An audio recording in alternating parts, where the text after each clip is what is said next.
fabled heat, where magic meets desire. Subscribe to ignite the fantasy. The blood tasted like iron and regret.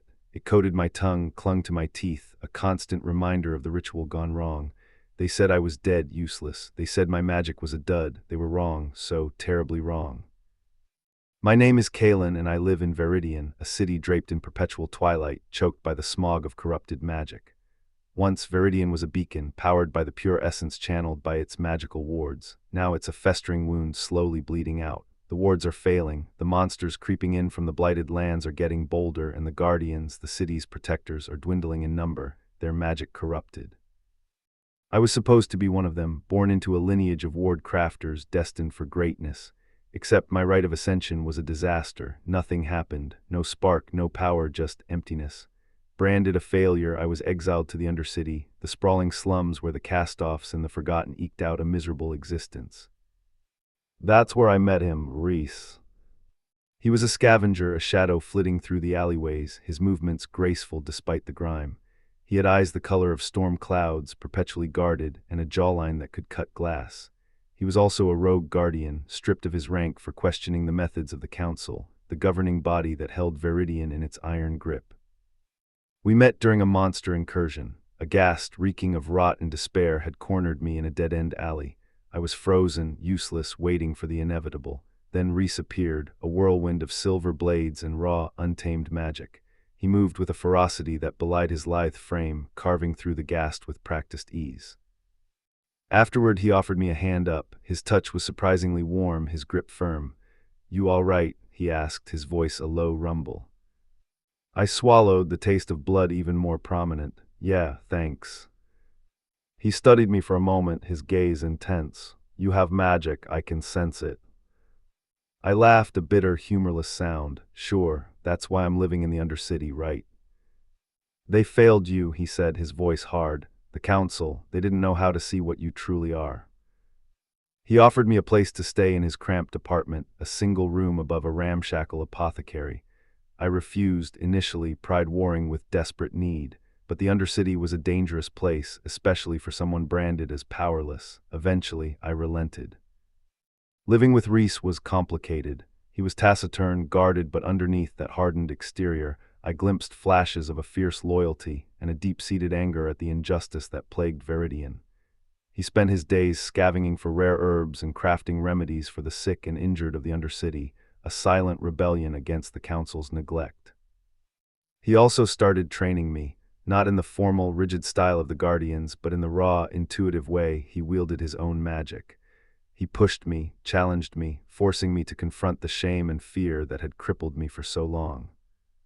"Magic isn't about incantations and rituals," he said one evening as we practiced in the flickering candlelight.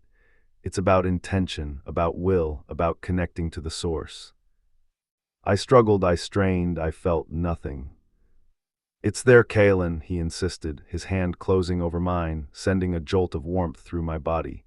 "You just need to find it." Weeks turned into months, my connection to Reese deepened. We shared meals, stories, the occasional stolen touch in the darkness. I found myself drawn to his quiet strength, his unwavering dedication to the forgotten people of the Undercity. And he, in turn, seemed to soften in my presence, his guarded eyes occasionally revealing a vulnerability I hadn't expected. One night, after a particularly brutal training session, Reese collapsed against the wall, his breath ragged. He was pushing himself too hard, fueled by a burning desire to make a difference. I knelt beside him, concern lancing through me. "You need to rest, Reese." He shook his head. "I can't. The wards are weakening. I can feel it. Soon, the blight will consume us all." I placed a hand on his arm, a desperate attempt to soothe him. "We'll find a way, together." As I touched him, something shifted. A wave of energy surged through me, raw and untamed. Images flooded my mind, the crumbling wards, the encroaching darkness, and a hidden source of power, buried deep beneath Viridian. I gasped, pulling my hand away. What was that?" Reese stared at me, his eyes wide with disbelief. You connected to the ward matrix. I felt it. You're a conduit, Kalen. You can channel the essence directly." Suddenly, everything clicked into place. My failed rite of ascension, the council's blind spot, My true magic wasn't about crafting wards, it was about becoming one. I was the missing piece, the key to saving Viridian. But there was a catch. The hidden source of power beneath Viridian was guarded by a creature of immense power, a corrupted guardian twisted by the blight. And the only way to reach it was to venture into the heart of the blighted lands, a place from which few returned. "It's too dangerous," Reese said, his voice tight with worry. "I won't let you go." "I have to, Reese," I said, my voice trembling with newfound purpose. "Viridian needs me. You need me." He reached out, cupping my face in his hands. His touch was gentle, hesitant. "If you go, I go with you." And so we set out, two broken men, bound together by a fragile hope and a burgeoning love, venturing into the darkness to reclaim the light. Our journey took us through twisted forests teeming with grotesque creatures, across desolate plains scarred by the blight, and into the heart of our own fears. One evening, camped amongst the ruins of an ancient shrine, Reese revealed a part of his past he had previously kept secret. "I was in love once. He was a guardian like me." Reese's voice was low as he stoked the fire. "The council killed him, said he was a traitor." Kalen reached out and took Reese's hand. "I'm sorry." Reese shrugged. "It doesn't matter now. What matters is that we save Viridian."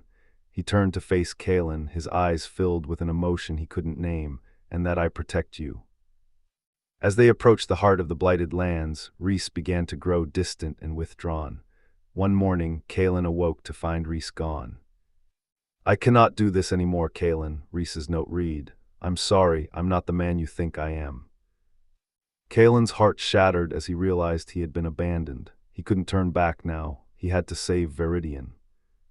Finally, we reached the chamber where the corrupted guardian lay dormant, a hulking mass of shadows and rage.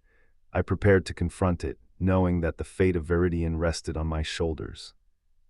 As I reached out to grasp the power, a familiar voice spoke. "You cannot do this alone." Reese stood behind me, sword drawn and a determined look in his eyes. "I can't let you do this alone," Reese said. "I will do everything in my power to make this right." Together they fought the corrupted guardian, their combined magic a beacon of hope in the darkness. With a final, desperate surge of power, they shattered the guardian's hold on the essence, cleansing the blight and restoring balance to Viridian. But the victory came at a cost. The chamber began to collapse, the ancient structure unable to contain the raw power that had been unleashed. Reese pushed me towards the exit, sacrificing himself to ensure my escape. "Go, Kalen, save Viridian," he shouted, as the ceiling began to cave in. I stumbled out of the chamber, the earth shaking beneath my feet. I turned back, desperate to save him, but it was too late. The entrance collapsed, sealing Reese inside. I sank to my knees, a wave of grief washing over me. I had saved Viridian, but I had lost the man I loved. Or had I? As the dust settled, a faint light emanated from the collapsed entrance. A figure emerged, silhouetted against the glow. It was Reese, battered and bruised, but alive. He had tapped into a hidden reserve of power, a forgotten aspect of his own magic, to shield himself from the collapse. He walked towards me, his eyes filled with a love that mirrored my own. We embraced, our bodies trembling with relief and exhaustion. "We did it," he said, his voice hoarse. "We saved Viridian."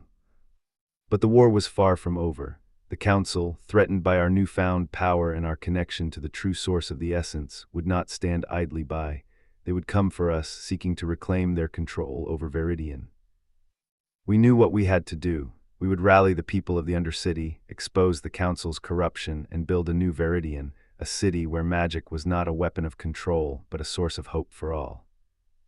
And together we would face whatever challenges lay ahead, our love a shield against the darkness, our hope a beacon in the twilight. Because even in the darkest of times, love and hope can bloom, defying the odds and paving the way for a brighter future. But first, we need to reclaim the blighted lands.